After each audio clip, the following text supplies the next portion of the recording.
E aí, pessoal, bem-vindos a mais uma aula de física. Aqui é o professor Felipe e hoje eu vou falar um pouquinho sobre a energia interna dos gases. Esse conceito ele é muito importante que a gente entenda ele antes de nós começarmos a ver sobre as leis da termodinâmica, certo? Ele é um conceito simples. Então, basicamente é o seguinte, eu tenho aqui um recipiente com um êmbolo que está prendendo uma certa quantidade de gás, ok?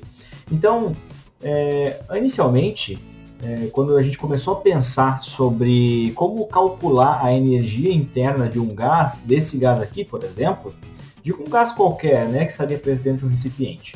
Quando a gente começou a pensar em como calcular essa energia interna, a gente pensou o seguinte, bom, a energia interna, obviamente, ela vai ser o somatório da energia cinética ali de todas as moléculas desse gás. Então aqui dentro eu tenho várias moléculas de gás. Essas moléculas, devido a uma certa temperatura que elas possuem, elas vão se agitar. Então, essa soma da agitação de todas as moléculas desse gás vai ser, então, equivalente à energia interna desse gás. Lembrando, né, pelas equações que nós já estudamos, que a energia cinética ela é igual a massa vezes velocidade ao quadrado sobre 2, certo? Então, acabou que se tornou, por meio dessa equação, se tornou uma coisa muito complexa a gente conseguir calcular essa energia interna. Por quê?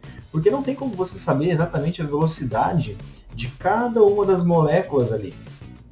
Então ficaria uma coisa quase que impossível de ser calculada por meio dessa equação. Então eles pensaram o seguinte, bom, mas a gente sabe que a energia interna, então, ela pode ser escrita da seguinte forma, ó, a gente pode escrever ela em função do número de moléculas vezes uma média aí aproximada dessa energia cinética das moléculas.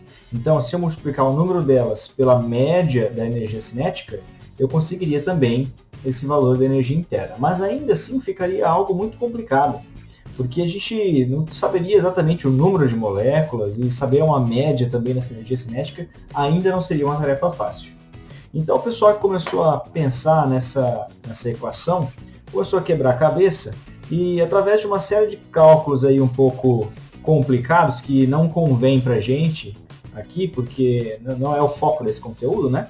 Então através de uma série de cálculos, eles chegaram a uma equação que nos permitiria encontrar essa energia interna dos gases em função daquelas variáveis de estado que nós já estamos acostumados a trabalhar. Seria a pressão, o volume e a temperatura, certo? Então, nesses cálculos, eles chegaram numa equação muito mais simples. Essa equação diz que a energia interna dos gases é igual a 3 sobre 2 vezes a pressão interna daquele gás vezes o volume, certo? Então, essa equação aqui, ela nos permite calcular a energia interna dos gases por meio da pressão e do volume, que são variáveis de estado simples de se encontrar nesse tipo de problemática aqui. Nós sabemos pela lei de Clapeyron que a pressão vezes o volume é igual a nRT.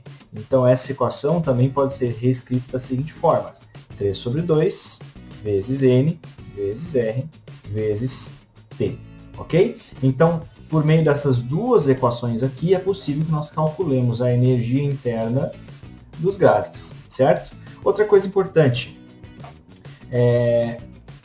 se a energia interna dos gases é igual a 3 sobre 2 vezes N vezes R vezes T, eu também posso dizer, e aí eu vou escrever aqui no cantinho, ó, vou puxar uma setinha, vou escrever aqui no cantinho, que a variação da energia interna é igual a 3 meios vezes N vezes R vezes a variação da temperatura, certo? Então, essa equação também é válida. É praticamente a mesma coisa dessa aqui.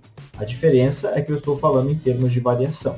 Quer dizer, se eu variei a temperatura em um certo tanto, eu proporcionalmente estarei variando a energia interna, ok? Então, baseado nessas equações aqui, vamos resolver agora um exercício para a gente entender um pouquinho melhor em termos práticos. Olha só, esse exercício aqui diz o seguinte: a energia interna U de certa quantidade de gás que se comporta como gás ideal contida em um recipiente é proporcional à temperatura T, e seu valor pode ser calculado utilizando a expressão U é igual a 12,5 vezes T.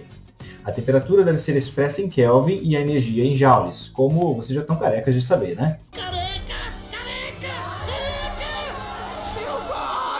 Se inicialmente o gás está a temperatura T é igual a 300 Kelvin e em uma transformação a volume constante recebe 1.250 joules de uma fonte de calor, sua temperatura final será de quanto?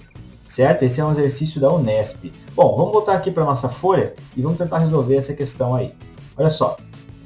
Então o que o exercício nos disse foi que a temperatura inicial